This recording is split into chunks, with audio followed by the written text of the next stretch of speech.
Hello, so I did a review last year on the VR box. I've had quite a few questions on it since I posted it, so I thought it'd be best to obviously redo the video just to try and answer as many questions as possible and give you a better idea. So if it is the first time, chances are if you've got an iPhone or an Android phone or anything, and you've seen the VR, you probably look for a VR headset, come across the Google Cardboard and wanted something a little bit better. If you search on eBay, this is the one that you probably found and you're trying to find out if it's worth buying or not. And I'm just going to do my best to try and cover it for you. So when you get it in the box, it's already made and there's nothing else that you really need to do. The only thing that you'll find, you'll have some little rubber pads. Now that's for this bit. This is where you put your phone. Now, as you can see, this bit slides. So I've had a lot of people asking me about the size of phone that can fit in there. And it says that it's up to 6 inches, but to be fair, it will fit bigger. Once it stretches, as you can see, it's as wide as it is. And basically my hand can fit in there pretty snugly. So a big phone isn't going to be a problem unless you've got something like a phablet. If you've got something like an iPad mini or something, then it's obviously not going to fit. But a large phone will quite easily. Like I say, it is pretty sturdy. It's made of plastic, where the other one's obviously cardboard. It's on a spring. It's not really flimsy. It is quite tight as well, so once you've got your phone in there, it does slide around sometimes, but that's what the rubber pads are for. Once you've attached them, you put 2 on the bottom and you put 1 on the top of the slidey bit there. And then once you've got your phone in, it fits nicely. I'll show you with my iPhone. I've got the iPhone 6. So all you do to literally put it in is put your iPhone there, slide it up, and it's in. And once it's in there, like I say, it doesn't move that much. I've not got the rubber pads on mine at the moment. They fell off, but I need to get a replacement. The stickiness of them, the only problem with it is if you've got a larger phone, because I've got a few. If you've got a phone that stretches this bit all the way up to the top, because of the rubber pads, it does make it a little bit tight. So when you try getting your phone out, sometimes it can pull the rubber pads off, which isn't too good. But if you've got some super glue or something so you can secure it on a lot better, then it's going to work better for you, because the stickiness when you first buy it isn't that good. So yeah, size-wise, like I say, I've got quite big hands, and you can get a phone that's up to the size of my hand in there. So if you've got anything bigger, it's not going to fit. But any normal phone, like an iPhone 6, the bigger version of the 6, easily fits in. As you can see, there's quite a large gap at the side of it. So there's not a problem with that. So like I say, I've had quite a lot of questions, people saying, will this phone fit, will that phone fit? Chances are any phone that you've got is going to fit, unless it's something that's huge. The other question that I've had, people asking, how do you get the games and stuff? Now, I don't think you're going to be able to see it, but basically on the iPhone, you've got the App Store. If you're on Android, you've got the Play Store. Different models of phone, obviously different stores. All you need to do, wherever you normally download your games from, wherever you would normally download any apps from, basically if you type in the search bar, VR, that's it, and search, it'll come up a list of games, and I'll show you now. I'm not sure if you're going to be able to see it with the camera, but if I go on the App Store and type in VR, you've just got a list of everything. There's all sorts of stuff, all sorts of games, VR Sniper, there's loads of cool stuff. Another question people have been asking me, things like Netflix. You can't get Netflix VR, but what you can do is download an app that basically copies your PC screen to your phone and converts it into a VR format. That works with Netflix. It also works if you play any game. It's got the head tracking on it as well. So if you did it with Grand Theft Auto or Minecraft, I've got videos on my channel of how to set all that up. I'll put a link in the description. And basically, once you've got the headset on, if you're on PC, instead of having to move your mouse or whatever to turn, as soon as you turn your head, it uses the gyroscopes in it to turn the camera so you can carry on playing. Other questions that people have asked about whether you can take it apart to clean it. Simple answer is no. The only bit that comes out is the bit that you put your phone in. You've got your lenses in there. You can clean them on the inside. On the inside of the device itself, you can clean them, but it is pretty difficult. If you can get a cloth in, you can kind of stick your finger through to clean it. On the other side, there's 3 little holes. This bit comes off as well, but mine's stuck. That enables you to use the AR stuff on your phone. So if you've got a camera, it'll basically let you use the camera in certain apps for VR. So if you've got your headset on, it sort of does augmented reality, which is pretty cool.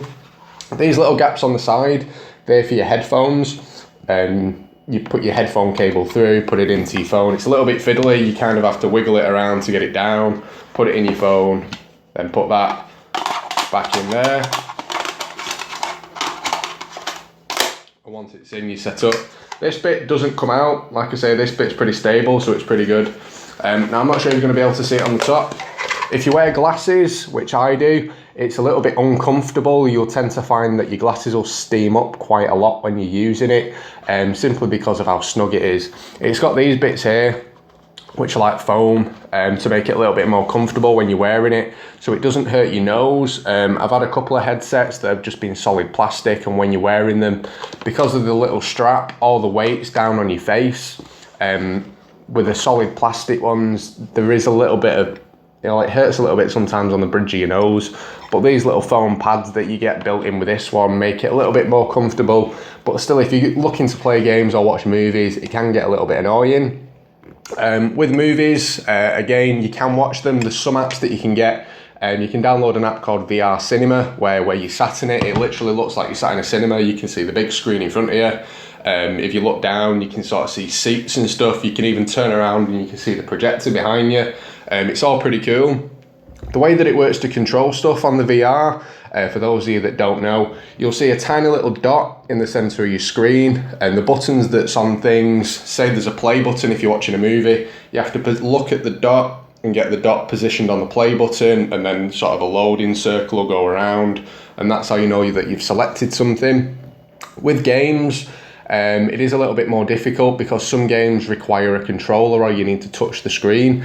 Now with the VR cardboard, you've got a little clicker on the side, which basically, I don't know how it works, but it acts as though you're tapping on the screen. This doesn't have that. So any apps that would require you to tap on the screen or use the little clicker on the side, you can't use on this one. But what you can do is get a Bluetooth controller. Now I got this one for £20, so you can convert that, so it's around €20, probably $25 or something. And I got a Bluetooth controller with it, which cost an extra £2. So they're not too dear. The one that I got like a little fob thing. It was really, really tiny. It's all right. Most of the games, like I say, you don't need a proper controller, you just need to be able to press something. So with the Bluetooth ones, there's two little buttons on it and a little trigger thing. You press the button and it acts as though you're tapping on the screen. So with some games it works like that. There's loads of stuff on it, like I say. The main questions that I've had is, where do you get your games from? Like I say, I wanted to cover that. Any app store that you're on, if you just search wherever you'd normally find your games and just type in VR, you'll find them. Phone size wise, like I say, unless you've got something really, really big, it's going to fit. I've got the iPhone 6, that's pretty big, and you obviously see there's like a big gap at the side and there's still a bit of extra room. Comfortness wise, that I've had people asking, like I say, because it's got the pads on it, it is more comfortable than some that are out there. And like I say, this bit comes off. The only downside is, like I say, that you can't clean the lenses properly. One thing that I would say, if you do wear glasses, when you take them off, obviously things are going to be a little bit blurry, but these little things on the top that slide backwards and forwards, there's a little thing on there that goes side to side. These sort of change the focus. So I wear glasses, if I take them off, I can kind of get it so it's a little bit better just by sort of pulling them in and out side to side, just so you get the perfect bit of focus. So it's not as though you're wearing your glasses, it's not going to be perfect, but it is a lot more comfortable and it doesn't strain your eyes. But yeah, that's pretty much it, to be fair, guys. Whether it's worth buying, if you've got a phone and you're looking at VR, it's definitely a good place to start. Some of the more expensive ones out there, the Samsung VR, or the Gear VR, whatever it's called, some of them are like £100, a lot more, but use pretty much the same kind of apps. So for something that's not very expensive at all, you can get a good experience from it. Games wise, there's not that much out there. It is quite repetitive. You get things like VR roller coasters and that sort of stuff. They're pretty cool. It is more of a novelty though. It's just you kind of sat there and you can look around. But yeah, that's pretty much it, to be fair, guys. I have got quite a few videos on the channel of how to do different things with the VR stuff. How to set up, like I say, Netflix, how to play Minecraft and that sort of stuff. I've got a few games on there as well that you could check out. But anyway, that's it for this one. I thought I'd just try and cover it to answer as many questions as I could. But I hope you've enjoyed the video, guys. If you have, please hit that like button. Don't forget to subscribe, and I'll see you next time. Thanks for watching.